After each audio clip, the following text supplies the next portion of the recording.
નમસ્કાર વિદ્યાર્થી મિત્રો, તમે છો અમિત તન્ના સાથે। મિત્રો, નીટ સોલ્યુશન્સના આજના વિડીયોમાં ફરી વખત તમારું હાર્દિક સ્વાગત કરું છું। મિત્રો, આજે આપણે 11મા ધોરણમાંથી ચેપ્ટર 18 દેહ જળ અને પરિવહનમાંથી નીટની એક્ઝામમાં પૂછાયેલા પ્રશ્નોના સોલ્યુશનનું કરવાનું છે। તો શરૂઆત કરીએ। મિત્રો, આજનો પહેલો પ્રશ્ન છે તે નીટ 2013માં પૂછેલ છે।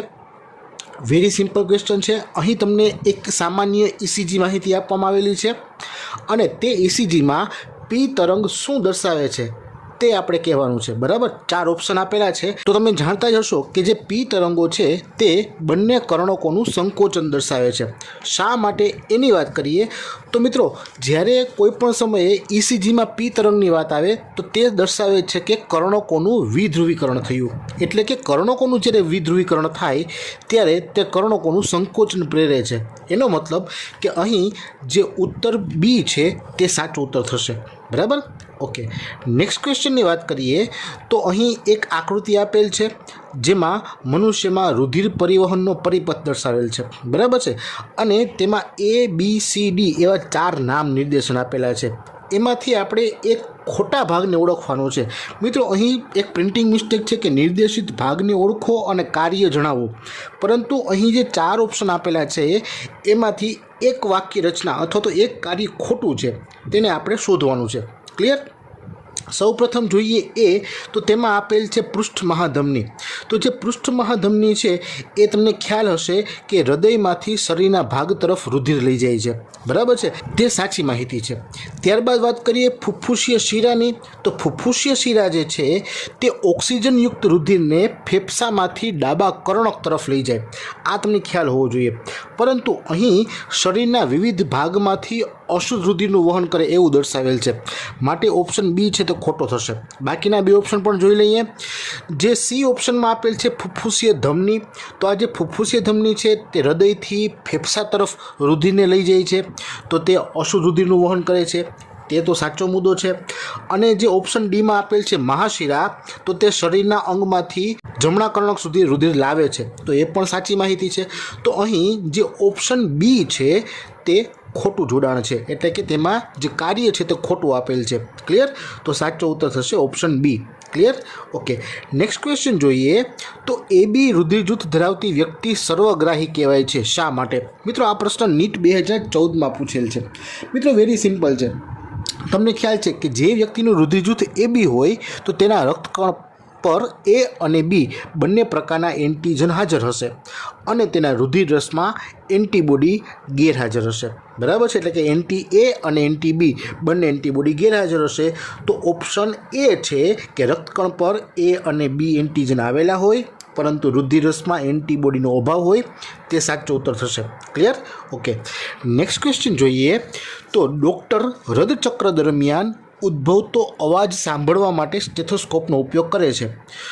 બીજો અવાજ ક્યારે સંભળાય છે? મિત્રો સમજો, પ્રશ્ન પૂછેલ છે બીજો અવાજ ક્યારે સંભળાય છે, નીટ 2015માં પ્રશ્ન પૂછેલ છે।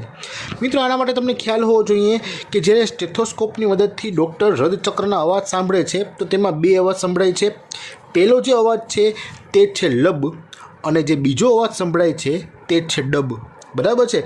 તો અહીં બીજો અવાજ ક્યારે સંભળાય છે એ પૂછેલ છે, તો આપણે ખ્યાલ હોવો જોઈએ કે જ્યારે અર્ધચંદ્રાકાર વાલ્વ બંધ થાય ત્યારે આ ડબ અવાજ સંભળાય છે। ક્લિયર? માટે સાચો ઉત્તર થશે ડી, કે ક્ષેપકમાંથી રુધિર ધમનીમાં પ્રવેશે ત્યારે અર્ધચંદ્રાકાર વાલ્વ બંધ થાય છે। ક્લિયર? ઓકે, નેક્સ્ટ ક્વેશ્ચન જોઈએ તો નીચેનામાંથી કયા પ્રાણીમાં 2 ભિન્ન રુધિરાભિસરણ પથ હોય છે? મિત્રો, ખાસ સમજવો જેવો પ્રશ્ન છે, નીટ 2015માં પૂછેલ છે। મિત્રો, અહીં શબ્દ વાપરેલ છે કે 2 ભિન્ન રુધિરાભિસરણ પથ, એટલે કે 2 અલગ અલગ રુધિરના પથ, જેમાં શુદ્ધ રુધિરનો પણ પથ અલગ હોય અને અશુદ્ધ રુધિરનો પણ પથ અલગ હોય, માટે તે બેવડું પરિવહન સૂચવે છે। ક્લિયર? પહેલાં શબ્દ સમજવાનો કે 2 ભિન્ન રુધિરાભિસરણ પથ છે એટલે બેવડું પરિવહન થયું, બરાબર છે। હવે યાદ કરીએ કે જે બેવડું પરિવહન શેમાં જોવા મળે, તો કે પક્ષીઓમાં અને સસ્તનમાં। ક્લિયર? તો અહીં જે 4 ઓપ્શન આપેલા છે કે શાર્ક, ગરોળી, દેડકો અને વહેલ, બરાબર છે। તેમાંથી વ્હેલ એક જ એવો સજીવ છે કે જેનો સસ્તનમાં સમાવેશ થાય છે। ક્લિયર? માટે આપણો સાચો ઉત્તર થશે D, whale. Clear? Okay, next જોઈએ તો નીચેની કઈ બાબતમાં રુધિર કરતાં રુધિર રસ અલગ પડે છે? મિત્રો વેરી મોસ્ટ ઇમ્પોર્ટન્ટ ક્વેશ્ચન કહી શકાય, નીટ 2016માં પૂછેલ છે। મિત્રો અહીં તમારે રુધિર અને રુધિર રસને અલગ પાડવાના છે। ટૂંકમાં રુધિરમાં એવો કયો ઘટક છે કે જે રુધિર રસથી અલગ પાડે છે? તો યાદ રાખવાનું છે કે રુધિરમાં જામી જવા માટેનો કારકનો અભાવ હોય છે। ક્લિયર? હવે કેવી રીતે ખબર પડે? તો એના માટેની એક સરળ માહિતી તમને યાદ રખાવી દઉં। યાદ રાખવાનું છે આપણે કે જ્યારે રુધિરમાં કોષની સાથે બધા જ ક્લોટિંગ ફેક્ટર હોય તેને દૂર કરવામાં આવે તો જે બાકી રહેતા ભાગને સીરમ કહેવાય છે। ક્લિયર? જો આ વાક્ય યાદ રાખશો તો તમને ખ્યાલ પડશે કે રુધિરમાં ક્લોટિંગ ફેક્ટર અને બાકીના કોષો હોય છે, બરાબર છે, જે તેને રુધિર રસથી અલગ પાડે છે। માટે સાચો ઉત્તર થશે એ। ક્લિયર? ઓકે, ધેન આફ્ટર રુધિર ગંઠાવાની પ્રક્રિયામાં વિક્ષેપ થવાને કારણે શરીરમાંથી વધુ પ્રમાણમાં લોહી ગુમાવતા ઘટતી સંખ્યા ધરાવતા રુધિર કોષના નામ આપો। મિત્રો વેરી આમ ટ્વિસ્ટેડ કહી શકાય એવો પ્રશ્ન છે, નીટ 2016માં છે। આમ જોઈએ તો પ્રશ્ન વેરી ઇઝી છે, સમજીએ। પહેલાં તો શું શબ્દ આપ્યો છે કે રુધિર ગંઠાવાની પ્રક્રિયામાં વિક્ષેપ થયો। વિક્ષેપ થયો એટલે રુધિર ગંઠાવાની ક્રિયા થતી નથી, બરાબર? વિક્ષેપ થયો એટલે ક્રિયા બંધ થઈ ગઈ। ક્લિયર? ઓકે, હવે રુધિર ગંઠાવાની ક્રિયા નથી થતી એનો મતલબ એવો થયો કે શરીરમાંથી રુધિર વહેવાનું ચાલુ છે, બરાબર છે। તો જે ગંઠાવાની ક્રિયા માટે જવાબદાર કોષો છે એ તો રુધિર ગુમાવવાની સાથે નીકળી જાય છે, એની સંખ્યા ઘટશે। તો કયા કોષો આવે? વેરી સિમ્પલ, ત્રાક કણિકાઓ। Clear?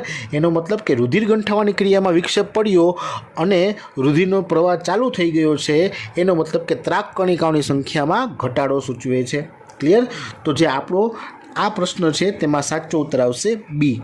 Clear? Okay, next question જોઈએ તો સસ્તન પ્રાણીઓમાં સામાન્ય રીતે વધુ પ્રમાણમાં યુરિયાનું વહન કઈ રુધિરવાહિની દ્વારા થાય છે? નીટ 2016નો પ્રશ્ન। મિત્રો આ પણ મોસ્ટ ઇમ્પોર્ટન્ટ ક્વેશ્ચન છે। અહીં વિદ્યાર્થી મિત્રો બહુ મોટી ભૂલ કરી જાય છે। યુરિયાનું વહન છે ને એ મૂત્રપિંડ શિરા દ્વારા વધુ પ્રમાણમાં થતું નથી, સમજો ખાસ।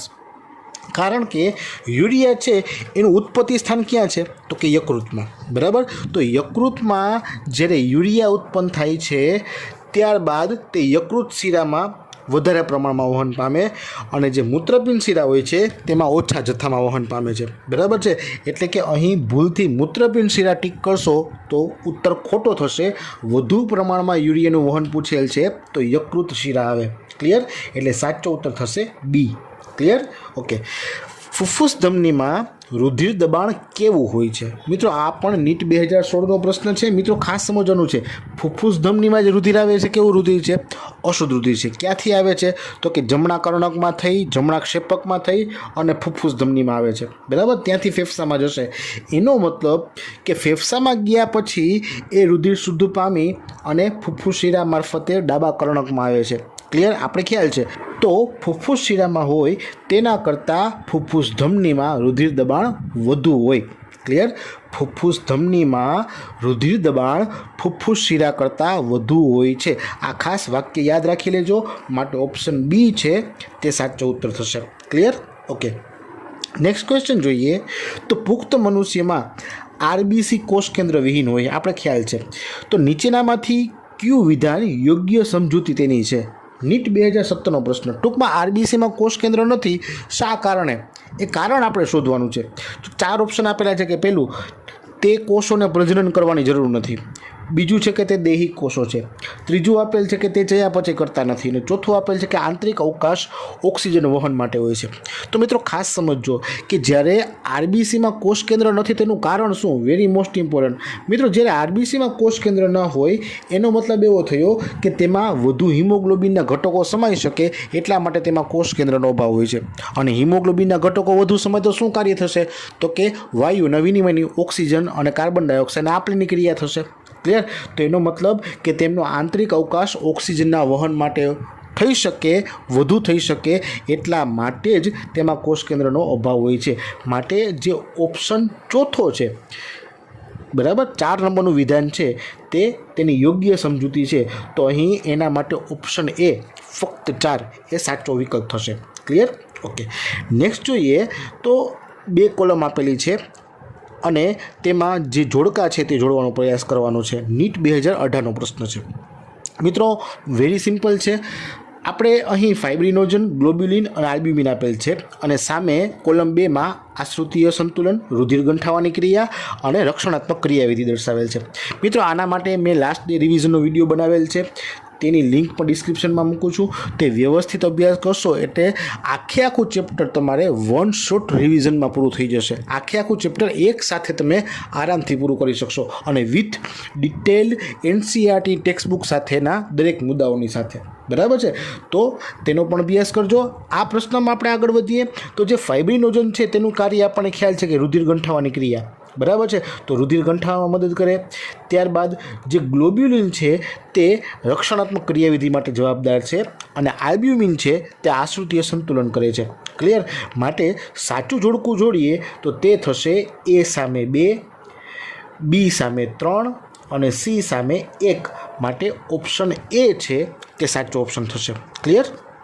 ઓકે, નેક્સ્ટ ક્વેશ્ચન છે નીટ 2018માં પૂછેલું જોડકું, તે પણ જોડીએ. ત્રિદલ વાલ્વ, દ્વિદલ વાલ્વ અને બીજ ચંદ્રાકાર એટલે કે અર્ધચંદ્રાકાર વાલ્વ આપેલ છે અને કોલમ 2 છે તેમાં તેનું સ્થાન આપેલ છે. મિત્રો વેરી સિમ્પલ છે. આપણે ખ્યાલ છે ત્રિદલ વાલ્વ છે તો તે જમણા કર્ણક ને જમણા ક્ષેપક વચ્ચે જ હોય. બરાબર, જ્યારે દ્વિદલ વાલ્વ છે તે ડાબા કર્ણક ડાબા ક્ષેપક વચ્ચે છે. તો બાકીનો જે બીજ અર્ધચંદ્રાકાર વાલ્વ આપેલ છે તે જમણા ક્ષેપક અને ફુફ્ફુસીય ધમની વચ્ચે છે. તો વેરી સિમ્પલ જોડકું જોડાઈ જશે કે A સામે આવશે 3, B સામે 1 અને C સામે આવશે 2. તો આપણો સાચો ઓપ્શન થશે B. ક્લિયર? ઓકે, નેક્સ્ટ જોડકું જોઈએ તો નીટ 2019માં પૂછેલું છે. કોલમ 1માં P તરંગ, QRS તરંગ, ત્યારબાદ T તરંગ અને T તરંગના કદમાં ઘટાડો સૂચવેલ છે, જ્યારે કોલમ 2માં તેની ચોક્કસ માહિતી આપેલ છે. મિત્રો આ પણ વેરી સિમ્પલ છે. તમે જો પ્રશ્ન પ્રોપર તૈયાર કર્યો હોય ECGનો તો તમને બધી જ માહિતી આરામથી આવડી જાય. જોડતા જઈએ તો જે P તરંગ છે તે કર્ણકોનું સંકોચન એટલે કે કર્ણકોનું વિધ્રુવીકરણ સૂચવે છે. બરાબર છે, તો તેની સામે આપણે જોડી શકીએ A સામે 4. ક્લિયર? ત્યારબાદ જે QRS સંકુલ છે તેની વાત કરીએ તો તે ક્ષેપકોનું વિધ્રુવીકરણ સૂચવે છે, માટે B સામે 1 આવશે. ત્યારબાદ T તરંગની વાત કરીએ તો તે ક્ષેપકોનું પુનઃ ધ્રુવીકરણ સૂચવે, માટે C સામે આવશે 2. અને જે T તરંગના કદમાં ઘટાડો છે તે કોરોનરી ઇસ્ચેમિયા સૂચવે છે. બરાબર, તો D સામે આવશે 3. એનો મતલબ કે આપણો જે ઓપ્શન B છે તે સાચો ઉત્તર થશે. ક્લિયર? ઓકે મિત્રો, નેક્સ્ટ ક્વેશ્ચન નીટ 2019માંથી લીધેલ છે અને વેરી મોસ્ટ ઇમ્પોર્ટન્ટ કહી શકાય. અહીં તમારી જે ચોક્કસ સમજણ શક્તિ છે તેને ચકાસવાનું કામ કરેલ છે. બરાબર, તો પ્રશ્ન સમજીએ. જો કાર્ડિયાક આઉટપુટ 5 લીટર હોય, ક્ષેપકમાં તેના શિથિલનને અંતે રુધિરનો જથ્થો 100 ml હોય અને ક્ષેપકના આકુંચનને અંતે 50 ml હોય, તો તે વ્યક્તિનો હૃદ દર એટલે કે એનો હાર્ટ રેટ અથવા તો ધબકારાનો દર શું હોઈ શકે? મિત્રો મોસ્ટ ઇમ્પોર્ટન્ટ કહી શકાય. પૂરેપૂરી સમજણ લગાવવાની જરૂર છે. મિત્રો પહેલાં તો યાદ રાખશો આપણે કે કાર્ડિયાક આઉટપુટ કેટલું છે? 5 લીટર. બરાબર છે. હવે કાર્ડિયાક આઉટપુટ એટલે શું? તો કે હૃદય દ્વારા 1 મિનિટમાં ધકેલવામાં આવતો રુધિરનો જથ્થો. ક્લિયર? સમજો ખાસ. અહીં માહિતી સાઈડમાં લખતો પણ જાઉં છું કે જેને કારણે તમને બધી માહિતી ચોક્કસ મળી રહે. મિત્રો સમજો, કાર્ડિયાક આઉટપુટ એટલે 1 મિનિટમાં હૃદયમાંથી કેટલા રુધિરના જથ્થાને ધક્કો મારવામાં આવે છે તે. બરાબર છે. હવે અહીં તે આપેલ છે 5 લીટર. અહીં આપણે એને mlમાં ફેરવી નાખીએ તો તે થશે કેટલું? 5000 ml. બરાબર? ઓકે, એટલે પહેલો મુદ્દો ક્લિયર કર્યો 5000 mlનો. હવે બીજું આપણને આપેલ છે કાર્ડિયાક આઉટપુટ પરથી આપણે હાર્ટ રેટ શોધવાનો છે. તો મિત્રો ખાસ યાદ રાખજો, એક સૂત્ર આપું છું, ખાસ યાદ રાખી લેજો. કાર્ડિયાક આઉટપુટ એટલે સ્ટ્રોક વોલ્યુમ ગુણ્યા હાર્ટ રેટ. બરાબર છે, એટલે કે સ્ટ્રોક વોલ્યુમ કેટલું છે તેની સાથે હાર્ટ રેટનો ગુણાકાર કરીએ તો કાર્ડિયાક આઉટપુટ મળે. આપણી પાસે કાર્ડિયાક આઉટપુટ છે, હાર્ટ રેટ શોધવાનો છે. હવે સ્ટ્રોક વોલ્યુમ આપણે મળી જશે. કઈ રીતે મળે? તો સ્ટ્રોક વોલ્યુમ શું પહેલાં સમજી લઈએ. તો સ્ટ્રોક વોલ્યુમ એટલે ક્ષેપકોના સંકોચનની જે ક્રિયાવિધિ પૂર્ણ થાય તો તેના દ્વારા ધકેલાતા રુધિરનો જથ્થો હોય એને સ્ટ્રોક વોલ્યુમ કહેવાય. બરાબર? ફરીથી, સ્ટ્રોક વોલ્યુમ એટલે ક્ષેપકોના જે સંકોચન વિકોચનની ક્રિયાવિધિ છે તેના મારફતે ધકેલાતા રુધિરનો જથ્થો. તો અહીં આપણે ક્ષેપકોમાં શિથિલનને અંતે રુધિરનો જથ્થો 100 ml આપેલ છે અને આકુંચનને અંતે 50 ml આપેલ છે. તો તેની બાદબાકી કરીએ એટલે કે 100 - 50 કરીએ તો આપણને જે 50 મળે છે તે સ્ટ્રોક વોલ્યુમ મળશે. ક્લિયર? તો સ્ટ્રોક વોલ્યુમ શું મળ્યું? 50 ml. બરાબર છે. તો હવે ઉપરના સૂત્રમાં કિંમત મૂકી દઈએ. કાર્ડિયક આઉટપુટ 5000, સ્ટ્રોક વોલ્યુમ 50, તો હાર્ટ રેટ શોધવાનો થશે તો 5000 ભાગ્યા 50 થશે એટલે કેટલો મળશે? 100. ક્લિયર? તો હાર્ટ રેટ શું થશે? 100 બીટ્સ પર મિનિટ, એટલે કે 1 મિનિટમાં 100 ધબકારા. બરાબર. તો આપણો ઓપ્શન ડી છે, પ્રતિ મિનિટ 100 ધબકારા, એ સાચો ઉત્તર થશે. ક્લિયર? આ ખાસ યાદ રાખી લેજો. નેક્સ્ટ ક્વેશ્ચન જોઈએ તો પ્રમાણભૂત ઇસીજીમાં QRS સંકુલ શું દર્શાવે છે? મિત્રો આ પ્રશ્ન નીટ 2020માં પૂછેલ છે. મિત્રો વેરી સિમ્પલ છે. હમણાં જોડકામાં જોયું કે જે QRS સંકુલ છે તે ક્ષેપકોનું વિધ્રુવીકરણ સૂચવે છે. ક્લિયર?